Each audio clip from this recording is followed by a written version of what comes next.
The Apache woman rode through the Arizona desert as if death itself was chasing her. When she reached Caleb Rivers' ranch, she jumped from her horse and delivered a shocking plea. "My father is dying and I need you to marry me right now." A ruthless land baron was waiting to steal her tribe's sacred land the moment her father took his last breath. With less than 2 hours remaining, a desperate daughter and a cowboy who had never met her before were about to make a decision that would change their lives and the future of an entire people forever. The dust rose like a storm on the horizon. Caleb Rivers dropped his hammer when he saw the rider approaching at suicidal speed. In 3 years on this frontier, no Apache had ever come close, and now one was galloping as if hell itself were in pursuit. The horse skidded to a halt. The rider jumped off, young, 24 years old, black hair, dark eyes shining with panic, her traditional dress soaked in sweat.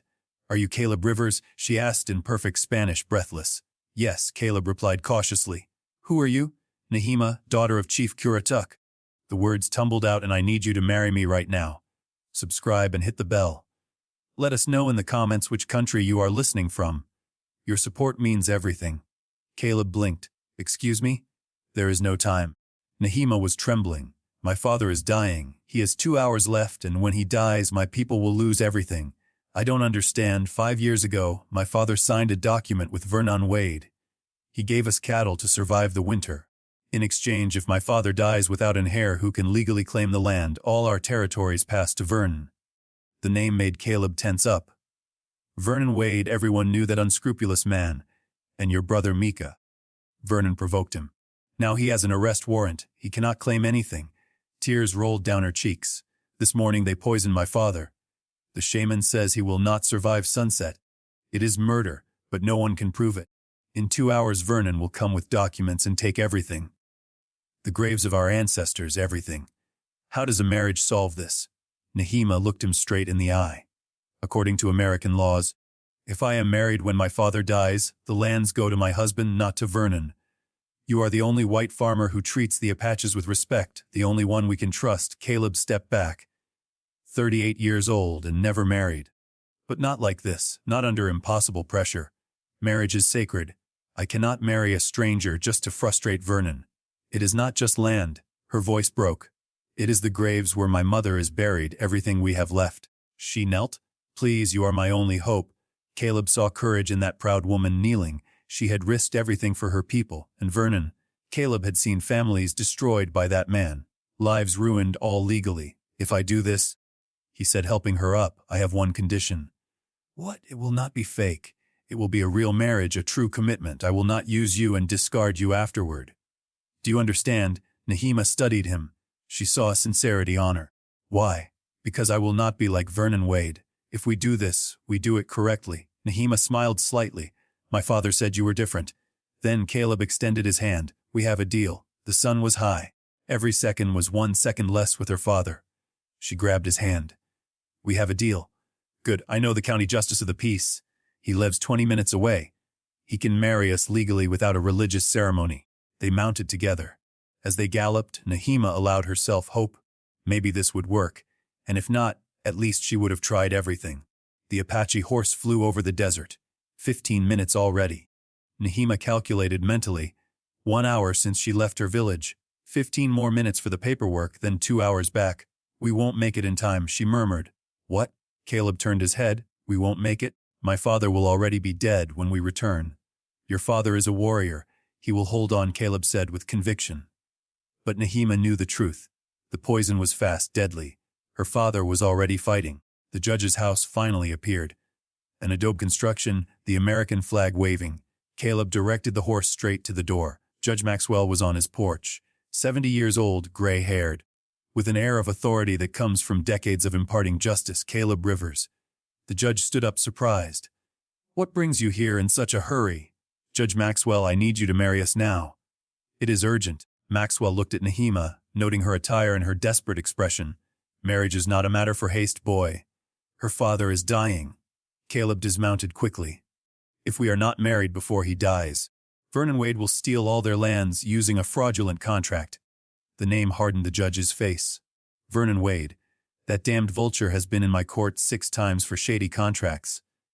He looked at Nahima, "Daughter, Is this really what you want? Nahima nodded firmly. Yes, Your Honor, and you, Caleb, do you understand that marriage is a permanent commitment? I understand completely, and I do so freely. Maxwell sighed. Come in, but I need witnesses. Territorial law requires it. Damn it, Caleb had forgotten that crucial detail. My wife can be a witness, said Maxwell. Martha, come here. An older woman appeared, drying her hands on her apron. What is it? Henry, we need to witness a wedding urgently. Martha looked at the scene, the young farmer covered in dust. The beautiful Apache woman, but clearly terrified. Is anyone forcing this? No, Mom, said Nahima. It is my choice to save my people. Martha nodded slowly. Then I will be a witness, but we also need a second one. The sheriff is nearby, suggested Maxwell. Call him, Martha. 5 precious minutes passed while they gathered the sheriff as the second witness. Finally, everyone was in the judge's office. Maxwell took out his official register book and his seal. This will be brief but completely legal under the laws of the Arizona Territory, he warned. Caleb Rivers, do you take this woman Nahima as your lawful wife? Caleb looked at Nahima. She was a stranger, but in this moment she was the most important person in his world. Yes, Nahima, daughter of Korachuk, do you take Caleb Rivers as your lawful husband? Yes, she said with a clear voice. Do you have rings? There was no time, Caleb admitted. Martha, the judge looked at his wife. Your engagement ring. Martha took off a simple gold ring. It was my grandmother's. Return it when you get yours. Caleb slid it onto Nahima's finger. It was large, but it stayed. By the power vested in me by the territory of Arizona as a justice of the peace, Maxwell spoke with formal authority. I declare you legally married. What the law has joined, let no man separate. Silence fell. The magnitude of what they had just done hit them. The T-Way certificate, Caleb said urgently. We need it now. Maxwell filled out the official document quickly with perfect legal handwriting. Martha and the sheriff signed as witnesses. Maxwell stamped his official seal. Here it is. Maxwell handed over the document, their marriage certificate, legal binding, and officially registered. Caleb carefully tucked it into his jacket. Thank you, Judge. We will not forget this. Just take care of each other, said Maxwell seriously. And Rivers, if Brennan tries anything, bring him before me. That man owes me explanations. Nahima looked at the sky. The sun had advanced dangerously. What time is it? 1:30 p.m., said the sheriff, checking his watch. We have to go. My horse is exhausted, said Caleb. Take my mare, offered the sheriff. She is the fastest in the county. 10 minutes later, they were galloping toward Apache territory. The return journey would be long, at least 2 hours at full speed. We won't make it. Nahima was crying silently. My father will die before then. No, Caleb pulled her against him as they rode. He will hold on. Great warriors do not give up easily. The landscape flew by. Red rocks, cacti, relentless sun. Every minute felt like an eternity. Finally, the structures of the Apache village appeared on the horizon. But something was wrong. Too much silence, too much stillness. Nahima saw the group of people gathered in the center of the village. A figure lay motionless on the ground. No, she whispered. No, no, no. Caleb spurred the horse with desperate force. They flew into the village. Nahima jumped off before the animal stopped, running toward the circle of people. They parted to let her through. There, on an improvised bed under the open sky, lay her father, motionless, eyes closed, skin gray as ash. The shaman was kneeling beside him, shaking his head sadly. We arrived late. Nahima fell to her knees beside her father, taking his cold hand. Chief Korachok's eyes opened slowly with visible effort. He looked at Nahima, then at Caleb, who had knelt respectfully behind her. Nahima, I thought you wouldn't make it. I am here, father. Tears ran freely down her face. And I brought something important. With trembling hands, she took out the marriage certificate. Father, this is Caleb Rivers, my husband. We were married 2 hours ago before Judge Maxwell of the county. It is legal. It is officially registered. Karuk took the document, his hands trembling weakly. His eyes scanned the written words, the official seal, the signatures of the witnesses. A solitary tear rolled down his wrinkled cheek. You are smarter than your old father, he whispered with a barely audible voice. Vernon will not win this time. No, father, your people are safe. Your lands are protected. Karuk turned his head with difficulty to look directly at Caleb. You will take care of my daughter. Caleb leaned closer. With my life, Chief Karuk, I swear by all that is sacred and by my people. These lands are my people now, too. These lands will be protected, their customs respected. No one will expel them while I live. Karuk nodded very slightly, satisfied. Then can I rest in peace? His hand weakly squeezed Nahima's. I love you, my daughter. Your mother would be so proud of you. So proud of your bravery. I love you too, father, always. Chief Karuk closed his eyes slowly. His chest rose once more, then became completely still. The great warrior, leader of his people for 40 years, had passed. Silence fell over the village like a heavy blanket. Then from deep in the shaman's throat emerged the traditional funeral chant, an ancient sound full of pain and respect. One by one, the members of the village joined the lament. Nahima cried over her father's body while Caleb stood behind her, a firm hand on her shoulder and in of silent support. 2 hours passed as they prepared the body according to traditional customs. Then the sound of many horses filled the air. Many horses approaching quickly. Vernon Wade had arrived, and he did not come alone. They appeared on the horizon, Vernon in front, 12 armed men with rifles behind him. Vernon himself was a tall man of 50 with eyes cold as a snake and a smile that never reached those eyes. He smiled broadly upon seeing the funeral gathering. I deeply regret your loss, he said without a hint of sincerity in his voice. Karuk was a great man, truly he was. Mika, Nahima's brother, stepped forward. Tall, muscular, battle scars on his arms and chest, eyes burning with pure hatred. Get out of here, Wade. You are not welcome on sacred land. Oh, but I have legal matters to attend to. Vern pulled a document from his coat with a dramatic flourish. You see, the late Karuk and I had an agreement, a very clear and legal agreement. And now that he has passed without a legal heir who can claim before the American authorities, these lands belong to me? No, said a calm but firm voice. Caleb stepped out from the group of mourners. These lands do not belong to you, Wade. Vernon looked at him with obvious contempt. And who the hell are you, dirty farmer? What gives you the right to speak here? I am Caleb Rivers, the legally married husband of Nahima, daughter of Chief Karuk. Vernon blinked, his smile faded. Husband, what are you talking about? Nahima appeared next to Caleb, extending the certificate. We were married this morning before Judge Maxwell. Here is the proof. Vernon snatched the document from her hands violently, his eyes scanning the words with growing disbelief. His face turned red. This is a trap.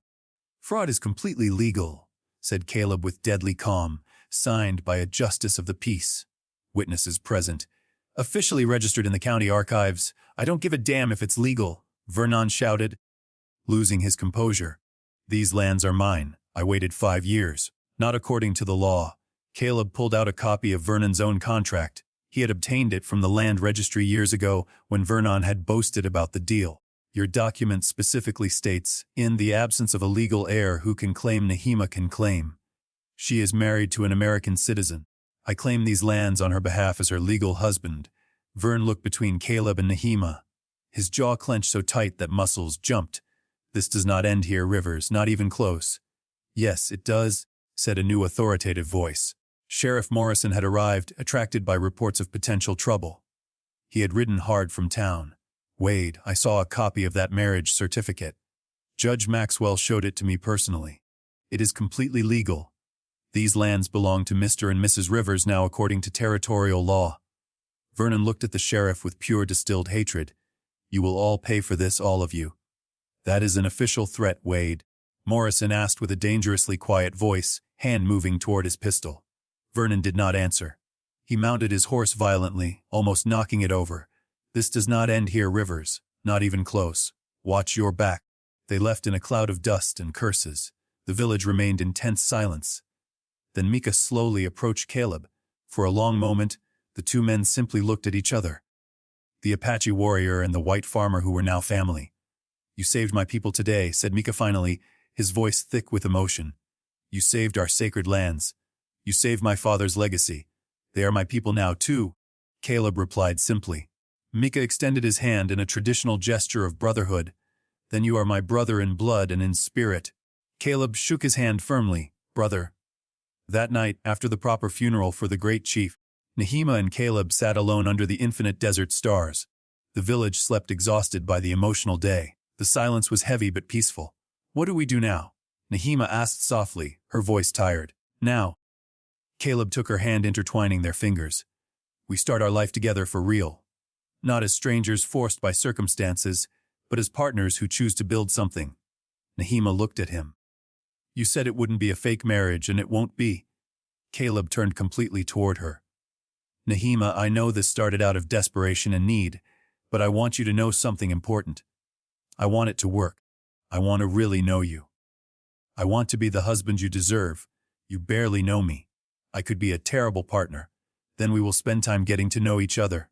He smiled slightly. We have a whole life for that. Nahima felt something warm expand in her chest. It won't be easy. Vernon will return. He will try to hurt us. I know, but we will face everything together. As a team, as a couple together. Nahima repeated the word, testing it. It sounded good. It sounded right. They sat in comfortable silence looking at the stars that had witnessed their rushed marriage and now saw the timid beginning of something real. A full week had passed since the funeral. Nahima officially moved to Caleb's ranch, bringing only her personal belongings, clothes, leather tools, some ceremonial objects from her mother. The place was small but well kept. A solid wooden house, clean stable, well-maintained corrals. Mika and 5 warriors set up camp half a mile away for protection. Everyone knew that Vern would not accept his defeat quietly. The first night, Caleb showed her to her room. This is yours, he said, pointing to the largest room. I will sleep in the small room. Nahima looked at him, surprised. But we are married. Yes, but you said this started out of necessity, not love. Caleb looked at her seriously. When you are ready, if you are ever ready, my door will be open, but there is no rush. I will respect your space. That night, lying in a strange bed in a strange house, married to a strange man, Nahima processed everything. Just 3 days ago, her father was alive. Now he was dead. She was married and her life had changed completely. She cried silently in the darkness. Mornings established a routine quickly. Caleb woke at dawn, already working when Nahima got up. He fed animals, repaired fences, worked the land. She watched at first, then began to help. One day, she found him struggling with a stubborn cow that didn't want to enter the stable. Let me. Nahima approached calmly, speaking in soft Apache. The cow surprisingly calmed down and followed. Caleb looked at her amazed. How did you do that? My grandmother taught me. Animals respond to calm energy, not force. Impressive. What else did your grandmother teach you? Many things. Medicinal plants, tanning hides, tracking. Nahima smiled slightly. I could probably track better than you. Is that a challenge? Maybe. They spent the afternoon tracking a rabbit for dinner. Nahima was incredibly good. She saw signs that Caleb completely missed. When they finally caught the animal, she prepared it with expert skill. My mother always said a wife who cannot feed her family is not a good wife, she said while working. Your mother was wise. But I think you are an excellent wife, said Caleb. Then he blushed. I mean, you are very skilled. Nahima hid a smile. Weeks passed. They developed a rhythm. Nahima cooked traditional Apache meals, dried meat with herbs, cornbread, stews. Caleb shared his farmer recipes. They took turns washing dishes, repairing things, working the land. One afternoon, Caleb found her sewing his torn shirt. You didn't have to do that, he said. You are my husband. Of course I must. And if I want to take care of you? He asked softly. Then Caleb smiled. I would feel lucky. They looked at each other. Something passed between them. A small but real connection. That night after dinner, they sat on the porch. Stars shone as always. Tell me about your family, Nahima said suddenly. Caleb was surprised. There isn't much. My parents died when I was 20. Fever. My brother went east. I don't know where he is now. That's why I came here. Yes, I wanted to start something new, something mine. Did you think about marrying? Sometimes, but I never found the right person. He looked at his ranch. Then I stopped looking until a desperate Apache woman appeared. Nahima laughed softly. Exactly. Although I wouldn't say desperate, I would say determined. They shared genuine laughter. And you? Asked Caleb. Did you ever think about marriage? Nahima became serious. There was someone years ago, Dakota. He died in battle. I'm sorry. It was a long time ago. She looked at the stars. I never thought I would marry after that, and never a white man. Do you regret it? Nahima thought about it. No, you're different, Caleb. Good, honorable. You are special too, brave, beautiful, smart. Nahima looked at him surprised. It was the first time he had said something like that. I'm sorry. Caleb blushed. I didn't mean to. Don't apologize, she said softly. I like hearing it. Silence fell, but it was comfortable, charged with possibility. We should sleep, said Caleb, getting up. Caleb, Nahima called him. Thank you for everything, for my people, for being patient. No need to thank me. We are a team. Yes, she smiled. A team. That night Nahima noticed that the knot in her chest had loosened. Maybe this strange marriage could become real. In the adjacent room, Caleb was thinking exactly the same thing. 2 more weeks of relative peace passed. Nahima and Caleb found the rhythm of life together. They shared work, meals, increasingly deep conversations. The line between a marriage of convenience and a real marriage became blurred. Then Vernon Wade attacked. It was a moonless night, dark as a wolf's mouth. Nahima woke up suddenly with the acrid smell of smoke filling her nostrils. She jumped out of bed, ran barefoot outside. To the east, Caleb's wheat fields. Months of hard work were completely engulfed in flames. Caleb screamed with all his might. He was already running toward the fields with buckets of water, but it was clearly useless. The fire was too big, too fierce, fueled by oil deliberately poured, months of work destroyed in minutes by pure malice.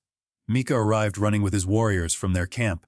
I saw riders escaping to the west. I recognized the mounts. Vernon's men. How many? Caleb watched his harvest burn. Fists clenched until his knuckles turned white. 6 men, maybe 7, too dark to be sure. I'm going after them? Growled Caleb, turning toward the stable. Torson Nahima grabbed his arm tightly. It is exactly what Vernon wants. He is provoking you. If you go, they will ambush you. Burn my fields, months of work and money. And if you die chasing them, what good is it? Nahima forced him to look her directly in the eye. Think with your head, not with rage. Vernon has more men, more weapons. He is provoking you to kill you in self-defense. Caleb breathed deeply, fighting his fury. She was right. Vernon was cunning. This was a trap. So, what do you suggest? We'll go to Vernon directly tomorrow in daylight with witnesses. She looked at Mika. And enough warriors so he doesn't dare do anything stupid. The next morning Caleb, Nahima, Mika, and 10 well-armed warriors rode in formation toward Vernon's massive ranch. The place was impressive, almost a private fort with 20 buildings and endless corrals. Vernon was clearly expecting them on his porch with 20 of his own men armed to the teeth. Rivers Vernon smiled coldly, clearly enjoying the situation. What a pleasant surprise. Your men burned my fields last night, said Caleb, controlling his voice with effort. I am not here to discuss that. We know it was you. I have no idea what you are talking about, lying farmer. Mika spat with venom. Watch your tongue, savage. Vernon put his hand on his pistol threateningly. Listen well, Wade. Caleb took a firm step forward. We can keep playing this game. You send men to attack me. I defend what is mine. People die. Or we end it now. You and me unarmed hand to hand like men. Vernon laughed genuinely. You want to fight me, pathetic farmer? Are you afraid? Caleb smiled dangerously. The great Vernon Wade scared of a simple farmer. Vernon's pride, his biggest weakness, ignited like gunpowder. Very well, idiot. But when I break all your bones, those Apache lands will be mine anyway. I will make you sign the transfer with your blood. And when I win, Caleb replied, you leave my family and my people in peace forever. Your word before witnesses. Deal. Vernon began to take off his elaborate gun belt. Both men removed their weapons. The circle formed naturally. Vernon's men on one side, Apache warriors on the other. Nahima watched from the front row, her heart beating so hard she thought everyone could hear it. Vern was bigger, at least 30 elb heavier than Caleb, and a dirty fighter known for biting, scratching, hitting low. His first punch was brutal, connecting with Caleb's jaw with a sickening sound. Caleb fell to the dust. Get up, shouted Vernon, laughing. I thought you wanted to fight. Caleb got up, spitting blood. Vernon's second blow hit him in the ribs. Explosive pain, but Caleb was faster. He dodged the third and connected a quick combination. Stomach, ribs, face. The fight became brutal. No rules, no mercy. Vernon fought like an animal. Wild punches, attempts to break bones. Caleb fought smartly. Precise blows, calculated dodges wearing down the bigger man. 10 minutes passed, both bleeding, both exhausted. Vernon threw a desperate haymaker. Caleb ducked and connected a perfect hook to the exposed chin. Vernon fell like a felled tree. He stayed down, semi-conscious, split lip, broken tooth. Shattered pride, Caleb stood over him, breathing heavily. It's over, Wade.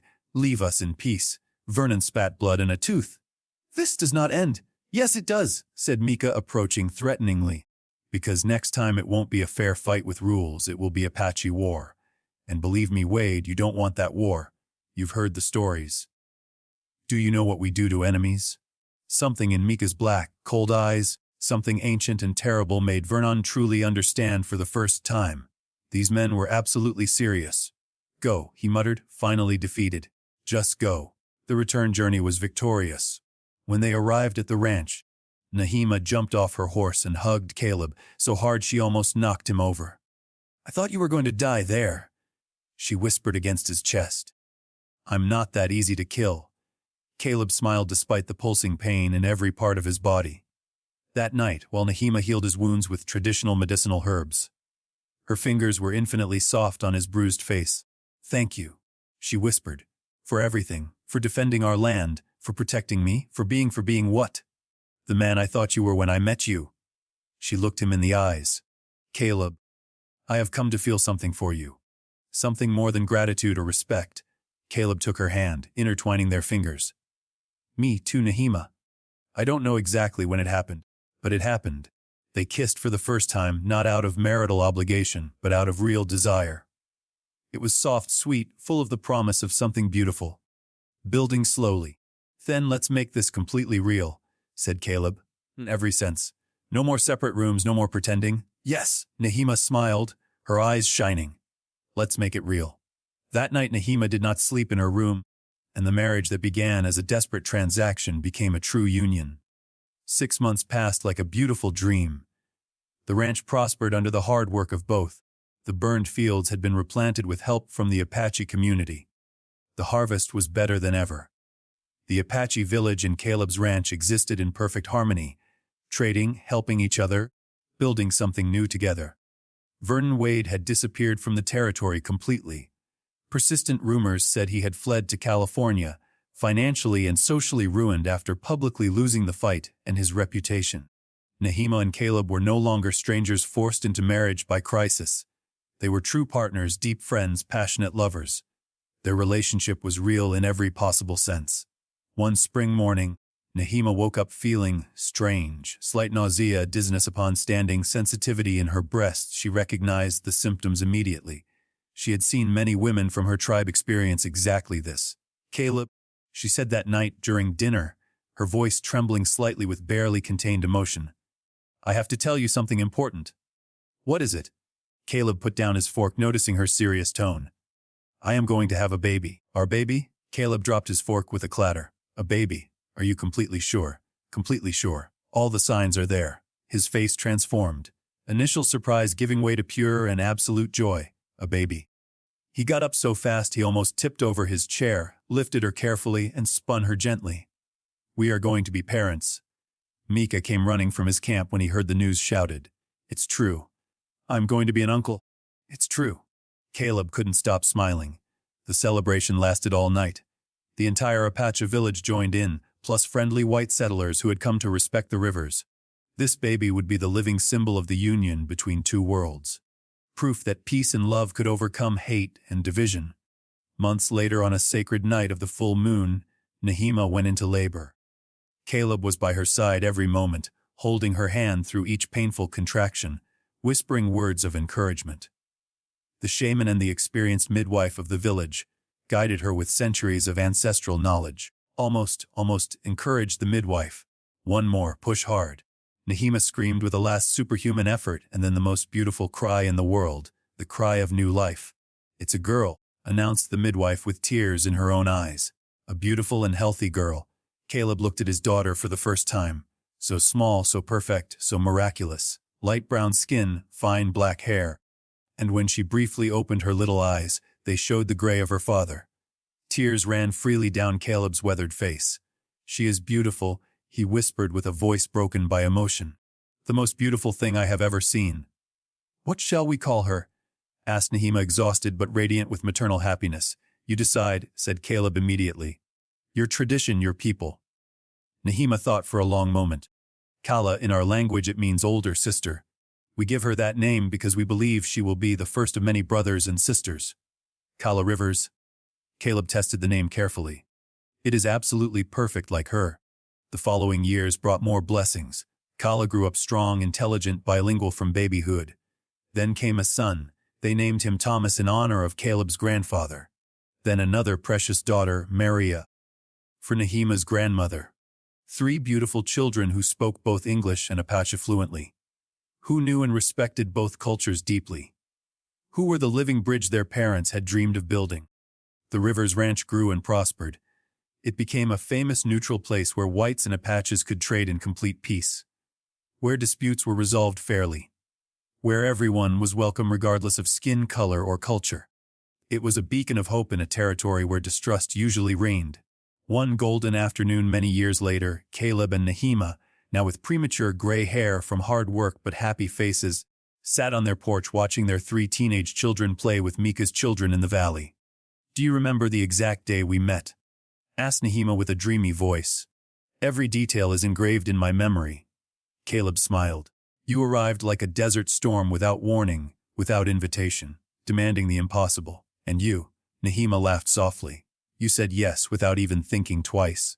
It was the best decision of my entire life, without a doubt." Nahima rested her tired head on his strong shoulder. "And mine too, although at that moment I was terrified." In the distance, Mika arrived riding with his 4 own children for a weekend visit. The next generation would grow up together, mixing bloods, mixing cultures, creating something completely new and beautiful. "Do you think Vernon Wade ever understood?" asked Nahima thoughtfully. "Understood what exactly?" "That true love always wins over hate. That building bridges is infinitely stronger than building walls." Caleb kissed her forehead softly. "Some men never learn those lessons, no matter how many opportunities they receive, but we did learn, and that is the only thing that really matters in the end." The sun set slowly over the ranch, painting the Arizona sky in impossible tones of gold, purple, and pink. Somewhere in the vast territory, another young family was beginning its own story. But here on this time-worn porch, a story was already beautifully complete. A story that began with absolute desperation and impossible haste, but ended with deep love and lasting peace. A story that clearly demonstrated that sometimes the best marriages are exactly the ones no one expected or predicted, and that the true value of a story is not in how it begins dramatically, but in how it ends meaningfully. 20 full years had passed since that fateful day when Nahima galloped desperately to a stranger's ranch. Sitting on the porch of her well-established home, she looked at the expansive valley that stretched before her like a green and gold carpet. The Rivers Ranch had become a living legend throughout the Arizona territory. Kayla, her eldest daughter, was now 19, tall like her father, beautiful like her mother, with the strength of both worlds flowing in her veins. She spoke Spanish, English, and Apache perfectly. She taught at the school that Caleb and Nahima had built with their own hands. The first institution in the territory where white and Apache children learned side by side. Thomas, 17, worked the ranch with his father. Strong as an oak, gentle as a spring breeze, the Apaches had nicknamed him Living Bridge because he united 2 worlds without conscious effort. And Maria, 15, was a natural healer. The village shaman had taken her as a special apprentice, teaching her ancestral secrets of medicinal plants that were normally only shared with pure Apache blood. Kaya came out onto the porch, interrupting Nahima's thoughts. "Important visitors have arrived from the east." Nahima stood up curious. An elegant and obviously expensive carriage stopped in front of the house. A distinguished man of about 50 descended, dressed formally with an undeniable air of authority. Behind him came a young reporter with a leather notebook and pencil, Mrs. Rivers. The man took off his hat respectfully. "I am Governor Harrison of the Arizona Territory, and this is Mr. Wallace from the prestigious Boston Herald." Caleb came out of the fields, genuinely surprised by such important visitors. "Governor, what brings you to our humble ranch?" "Your ranch, Mr. Rivers?" "Your extraordinary story." Harrison looked around admiringly. "In 20 years, you and your wife have created something truly miraculous here. A place where 2 peoples who once killed each other now trade peacefully, learn together, live in harmony. It is unique in the entire frontier. We only do what is right and just," said Caleb with genuine humility. "It is much more than that." Reporter Wallace took out his notebook eagerly. "Mrs. Rivers, is it true that you married your husband in less than 2 hours after meeting him for the first time?" Nahima smiled with nostalgia. "It is completely true. We had no real choice. My father was dying, poisoned. An evil man named Vernon Wade was trying to steal all our sacred lands using a fraudulent contract. Caleb was literally our only hope. And you, Mr. Rivers?" Wallace continued writing furiously. Why exactly did you say yes to such an extraordinarily strange proposal? Caleb looked at Nahima with the love that only 20 years of true marriage can build. Because I saw real courage in her eyes, I saw honest desperation. And because I knew in my soul that Vernon Wade represented everything worst in our world, I could not allow that kind of evil to win. Vernon Wade Harrison spat the name with obvious disgust. That miserable man is now in prison in California. Multiple charges of fraud, theft, even murder. Finally, justice caught up with him. I am deeply glad, said Nahima sincerely. He destroyed many innocent lives before being detained. But he did not destroy yours, pointed out Wallace astutely. In fact, from that terrible crisis, all this was born. He gestured widely to the prosperous ranch, to the children of both peoples playing happily together in the valley, to peaceful trade flourishing. I want to write your complete story. I want the whole country to know that true peace between different peoples is not only possible, it is beautiful. If it helps others to see possibilities, Caleb felt, then tell our story freely. That night after the important visitors left, the extended Rivers family sat down for their traditional large weekly dinner. Micah was there with his 4 grown children, other prominent members of the village too. It was a sacred tradition every week, a massive dinner where everyone shared food, stories, life. Father asked Thomas with genuine curiosity, "Did you ever regret marrying Mother so incredibly quickly without knowing her?" Everyone fell silent immediately, waiting for the answer with intense interest. Caleb took Nahima's hand on the table with obvious love. Not a single day in 20 years. That crazy day I absolutely won everything. Deep love, beautiful family, real purpose in life. Why the hell would I regret the best thing that ever happened to me? And you, Mother? Asked Maria softly. At first I had terrible fear, admitted Nahima honestly. I didn't know your father at all. I didn't know if I could trust him, but every day, every hour he showed me who he really was. A deeply good man, completely honest, who always keeps his word. Then she smiled with wisdom beyond her years. It is true what the elders say, that true love does not need a long time, it only needs completely honest hearts. Absolutely, said Caleb and Nahima said simultaneously, then laughed together. But, added Caleb seriously, it also needs hard and constant work. Your mother and I have actively worked on our marriage every day for 20 full years, and we will work 20 more. Nahima squeezed his hand, and another 20 after those until,